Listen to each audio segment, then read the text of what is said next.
Estamos de volta com o Café Debate, agora às 7 horas e 43 minutos. Hoje, dia 3 de maio, é o Dia Mundial da Liberdade de Imprensa. E o tema deste ano da Associação Nacional de Jornalistas é informação como bem público. Esse que chama atenção também sobre a importância da informação verificada de interesse público e alerta sobre a necessidade de se garantir a segurança dos jornalistas. E é sobre esse tema que a gente vai conversar agora com o advogado Dr. Ávila Júnior, que é especialista em Direito Constitucional, inclusive presidente da Comissão de Direito Constitucional aqui da OAB Subseção de Itajaí, e vai falar conosco um pouquinho sobre a questão da liberdade de imprensa e liberdade de expressão também. Doutor Ávila, bom dia. Obrigada por participar aqui conosco na manhã desta segunda-feira. Bom dia, Luana. Bom dia aos ouvintes do Café Debate. É sempre uma satisfação estar com vocês. Doutor, hoje a gente vai falar sobre o Dia Mundial da Liberdade de Imprensa e a gente quer entender um pouquinho, né? Aqui no Brasil, a gente fala dessa data mundial, mas aqui no Brasil, foi a Constituição de 88 que mudou o rumo da imprensa como um todo, com o artigo 5º, ou antes disso a gente já teve algum debate em relação a isso? Na verdade, a liberdade de imprensa nas constituições brasileiras, ela sempre se fez presente. Lá em 1824, já na primeira Constituição do Brasil, ainda de modo simples, ela constava a liberdade de imprensa. A questão é que a democracia brasileira não se fez tão presente, principalmente nas épocas do autoritarismo ou da ditadura, não é, que permeou até basicamente a nova Constituição, né, 1986, 87, 88. E aí, então, a nova Constituição, a de 88, ela rompe com isso e fortalece ainda mais a liberdade de imprensa, a liberdade de expressão, e coloca isso como valores primordiais, como direito fundamental mesmo, né?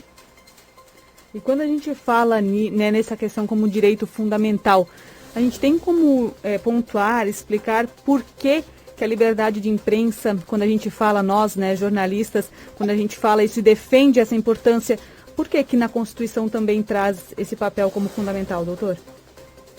Na verdade, assim, a Constituição, ela trabalha em dois momentos, nós vamos encontrar a expressão pluralismo. Vai estar no preâmbulo da Constituição, aliás, em mais alguns momentos, mas essencialmente em dois momentos para contextualizar a liberdade de expressão e liberdade de imprensa. Vai estar no preâmbulo da Constituição e no artigo 1º.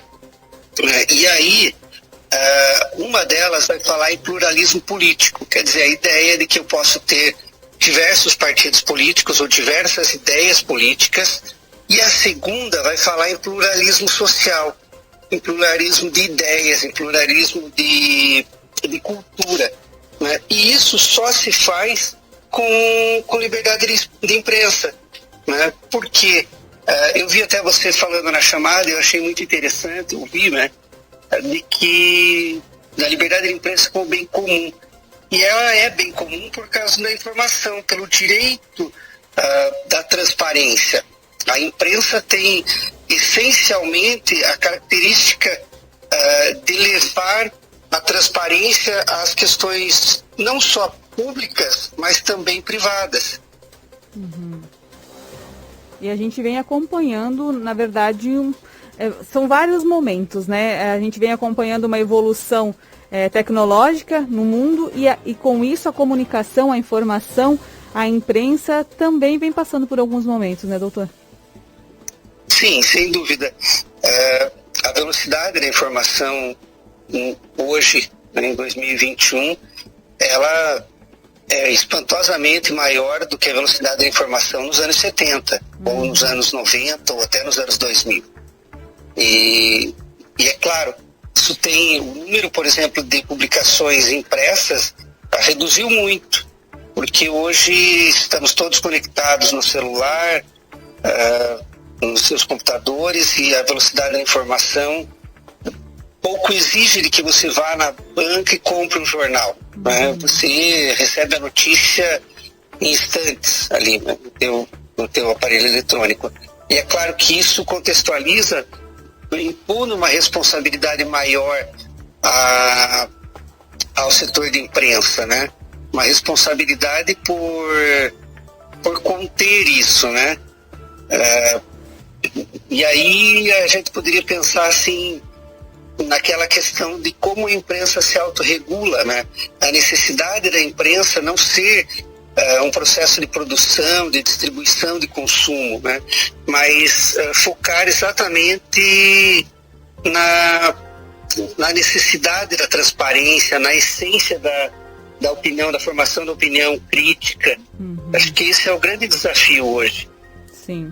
E isso no mundo todo, né? A gente vem falando da liberdade de imprensa, da liberdade de expressão, a gente vem acompanhando manifestações tanto favoráveis quanto contrárias, isso não só aqui no Brasil, como fora também, a gente vê várias manifestações, a gente inclusive vê também descaso, ofensas, e eu queria saber do doutor também se isso, de acordo com a Constituição, de alguma forma acaba afrontando a democracia, já que a gente tem ali na Constituição essa definição tão importante da imprensa.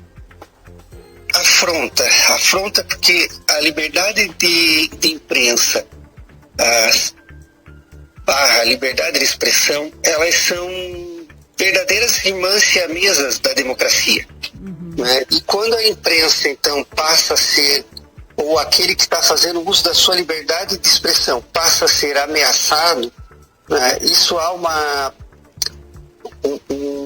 corrupção, de uma certa forma, um corromper da democracia, porque limita a democracia, né? Você silencia a grande ideia da liberdade de expressão, a liberdade de imprensa, ela é tida lá nos anos 70, isso da doutrina americana, de alguém que coloca um banquinho numa determinada esquina e começa a gritar: olha, está acontecendo isso, o prefeito não está fazendo tal coisa corretamente. E aí vem alguém, derruba ele e silencia ele. Né? E aquilo se cala. Então essa é a grande ideia. Quando eu calo isso, né, eu deixo a democracia fragilizada. Né? A questão é que nenhuma liberdade ela é absoluta. Eu tenho o meu direito de liberdade de expressão, de falar o que eu quiser. Exato. Mas é nítido e evidente que eu vou ter que ser responsabilizado se eu cometer excessos. Né?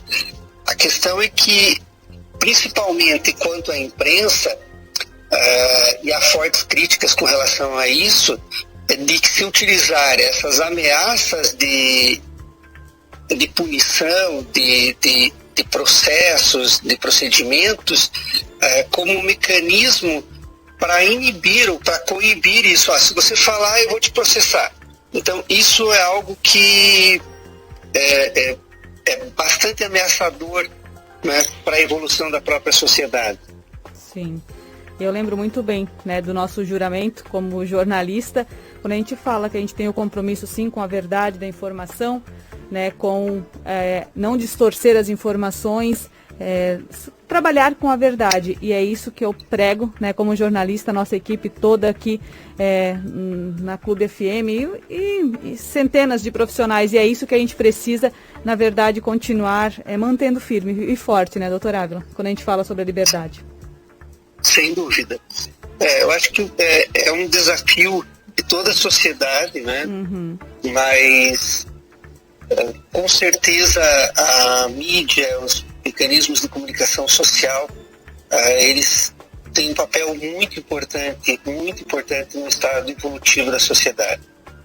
Se nós formos olhar, mesmo a nível tanto de Brasil quanto a nível internacional, todos os casos de combate à corrupção, eles começaram no meio jornalístico. Todos eles. Não há nenhum que não tenha começado no meio jornalístico. Mas desde o Watergate até a tão comentada Lava Jato no Brasil e tantos outros. Né? Então, isso é muito importante relembrar essa data e comemorá-la. Que ela é a essência, sem dúvida, é a essência de uma Constituição democrática, né, de vários mecanismos internacionais que buscam resguardar a democracia e a construção de uma sociedade melhor. Sim. Doutora Ávila, eu quero agradecer a sua participação aqui no Café Debate. Com certeza, sempre muito bom ouvir os seus esclarecimentos e teremos outras oportunidades para falar mais sobre a Constituição, que é tão rica em informações. Obrigada, viu? Uma excelente semana. Eu que agradeço pela oportunidade e uma excelente semana a todos. Até mais. Bom dia. Bom dia. 7h53. A gente falou então sobre o Dia Mundial da Liberdade de Imprensa e essa foi a nossa entrevista do dia. Amanhã, 7h, bem cedinho, a gente está de volta aqui no Café Debate na Clube FM. Fique agora com a programação da Clube, que está cheia de promoções, muita música e muita informação também. Um grande abraço a todos, uma ótima semana.